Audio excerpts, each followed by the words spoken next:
If you bring up the subject of Patpong in conversation, the chances are some pretty unsavoury images or assumptions will come to mind, and that is totally understandable. But the reality is, over the years, Patpong has become like a jigsaw puzzle with lots of different pieces, each representing a bit of mystery and intrigue. And I'm going to try and put those together in this video. So welcome to Patpong.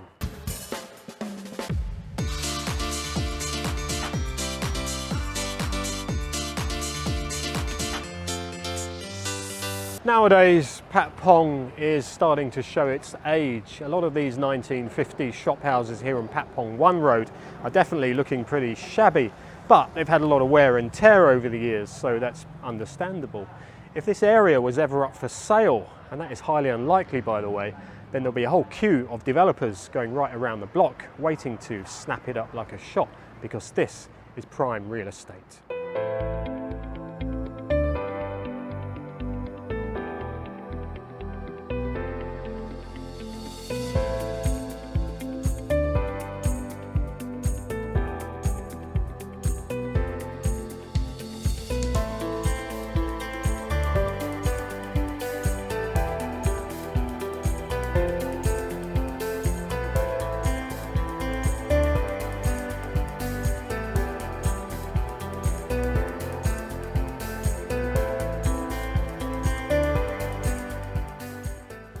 Unsurprisingly, an area like this has a lot of legends and stories shrouded in mystery. And one of those most famous stories is how the CIA were involved in Patpong. Well, we're going to have a chat with Michael Messner, curator and founder of the Patpong Museum, and he's going to give us a little background into how the CIA were involved at the very beginning.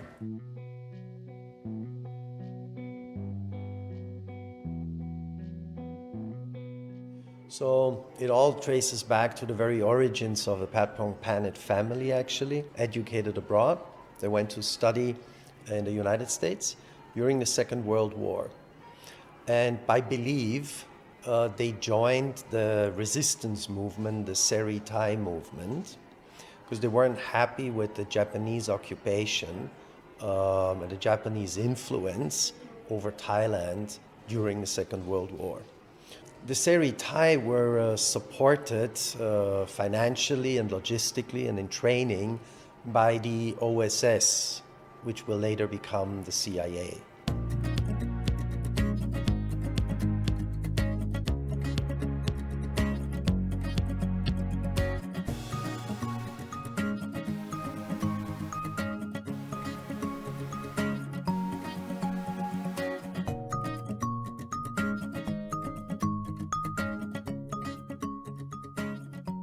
In 1945, it is these two Patpong Panit brothers, Udom and Tongyu, who actually get parachuted via Sri Lanka back into Asia together with their, we could say, leader, Jim Thompson. But when they arrive in Thailand, basically the war is over, and it is their turn to see what they can do in business. They happened to see 1948, this plot of land that the father bought actually as a family residence.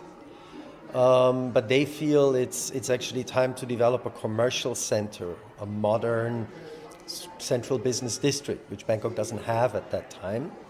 They built a road, they built buildings, modern infrastructure, as they saw in the US during their time of study there. Air conditioning, telegraphic cable access, and so forth, a modern infrastructure. And to populate it, they use their network into the CIA and are like, big business, big American corporations, please come and rent your space here. In a first step, it's IBM and big oil and gas companies that come here and become tenants. And as a kind of like hiding behind it, it's the CIA that's starting to take office here because the infrastructure is perfect and there's a lot of interesting people around here, airline pilots and so forth. Patpong in 1950 is the most modern developed infrastructure in Bangkok. which means Patpong has its own power plant providing electricity 24/7 to all its tenants, which provides air conditioning in all the rooms, which provides hot water in every room, and most important, access to the international telegraph lines. So they connected Patpong directly to the international cables, which is staple for news agencies, press agencies, airlines, anyone who needs real-time information, and of course, the secret services. And for the secret services, it was super convenient as you have all this front of legitimate business here. IBM had its headquarters actually right where we are talking right now. This is the switchboard from the Plaza Hotel, which you can see here. Every room had direct access to international telephone, to international lines. You had Associated Press here, UPI were here, the Foreign Correspondents Club had its constituting meeting here in Mizu kitchen on Patpong 1. All the major airlines, kind of hiding behind those airlines, you have Civil Air Transport, which is a CIA-owned airline, and later on, famous Air America, with its headquarters in Patpong 3. So what happened when this kind of technology became obsolete? What happened to all these companies? Why did they eventually leave Patpong? So for the first 20 years, from 1950 well into the 70s, it was corporate, and it faded over into entertainment.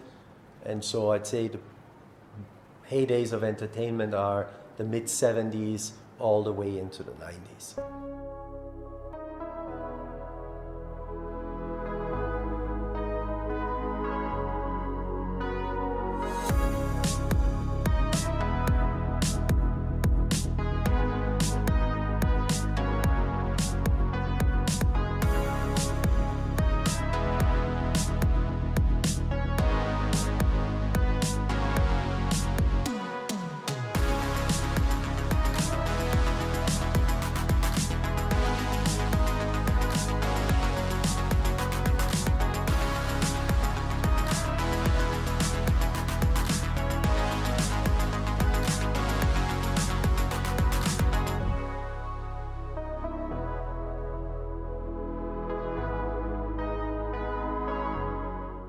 The Superstar Bar was famous for its David Bowie connection, and Bowie was just one of hundreds of celebrities who graced the streets of Patpong over the years.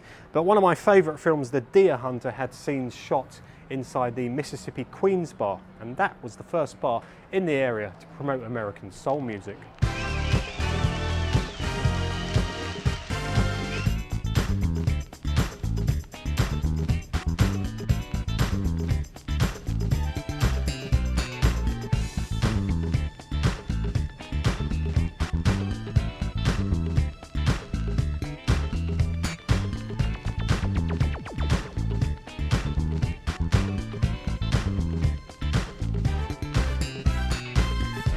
Everywhere you look, walking up and down Patpong 1 Road, you see traces of the past in all directions. But one of the main questions I got asked before I did this video was, what was the first bar? Well, only the experts can answer that one.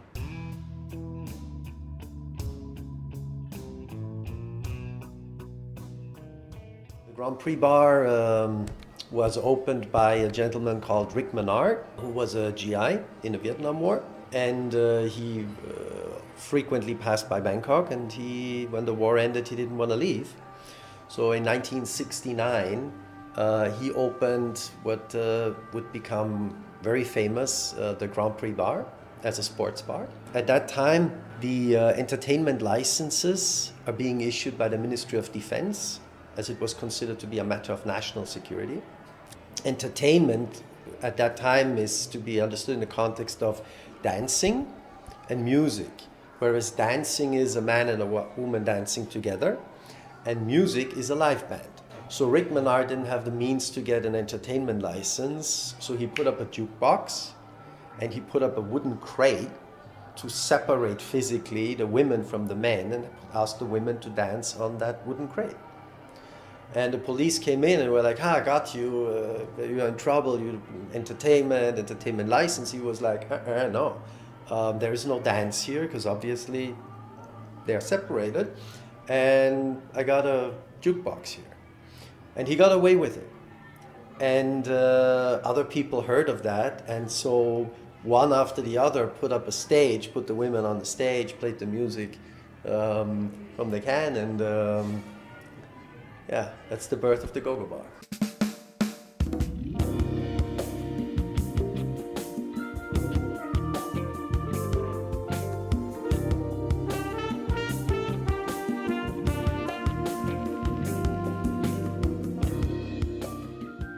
They have a corner in the Patpong Museum dedicated to David Bowie and his association with Patpong, and in particular the Superstar Bar, where he shot scenes for his film Ricochet.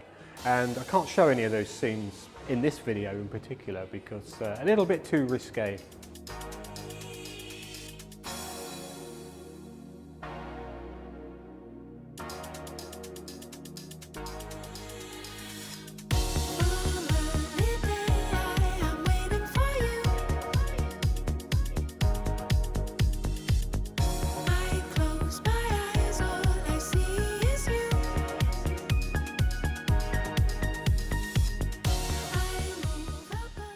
So right here is the Wall of Fame, and these are silhouettes of celebrities who have been to Patpong over the years, and some of them I think became regulars, like Van Damme, that could be Johnny Depp, that could be Alice Cooper, possibly, I'm probably wrong. Keith Floyd, maybe? I know, he was a Nana man, I think, and that's definitely not Tom Cruise.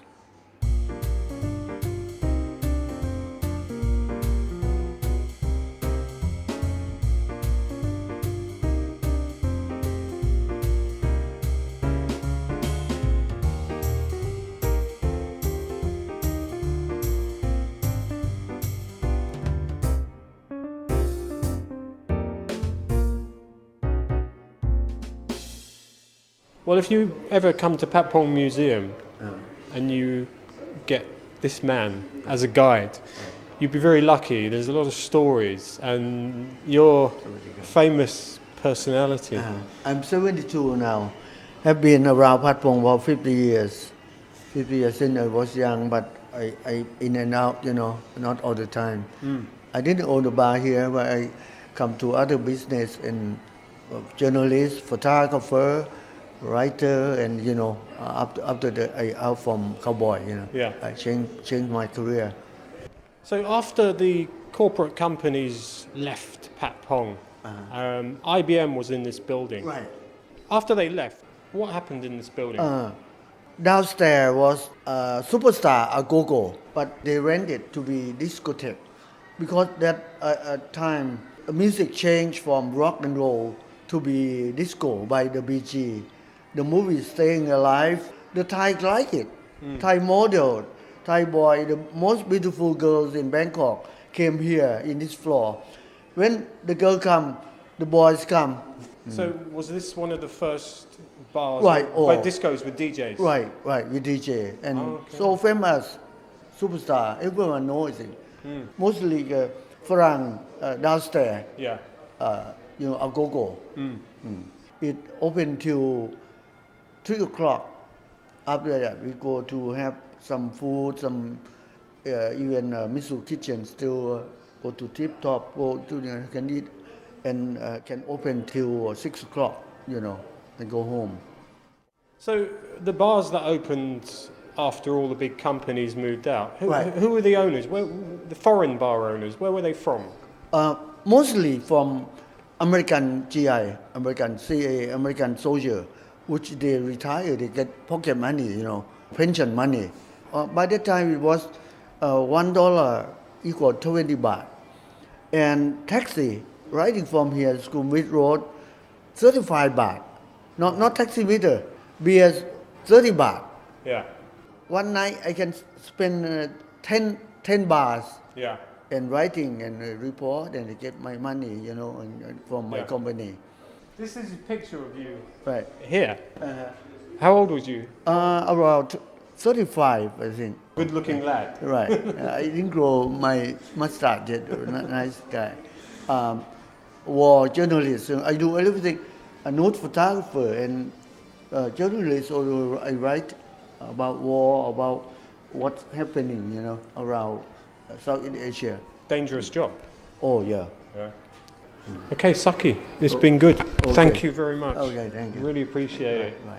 This is the man. He's the original, okay? And thanks.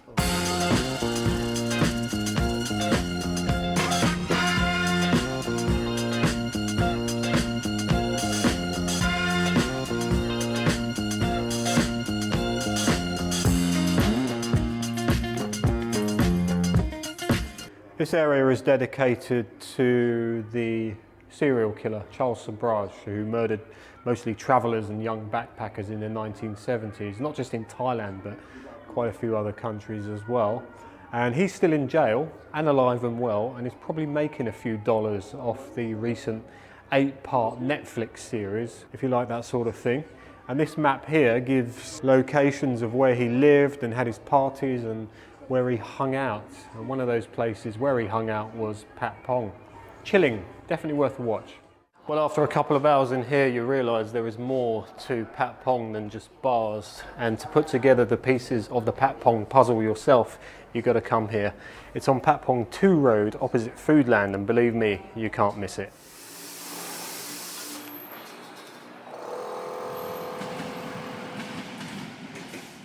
Bit of interesting history for you. First ever pizza baked in Thailand was done across the road there at a place called Madrid. That place kept its original facade right up until it closed earlier this year. That was where a restaurant called Mizu's used to be, and that was the first place in Thailand where you could get Japanese food. It was started by a group of soldiers who'd been stationed here during World War II.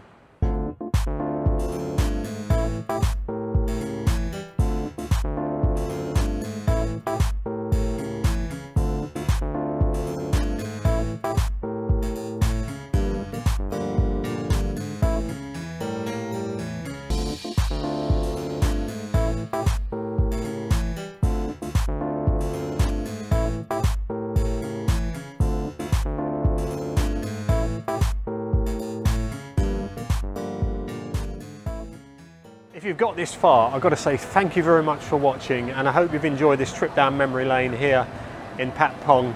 A lot of intrigue and mystery hopefully have unfolded during the course of this video. If you haven't already done so, please subscribe, share, like, comment, and until the next history video, I'll see you soon.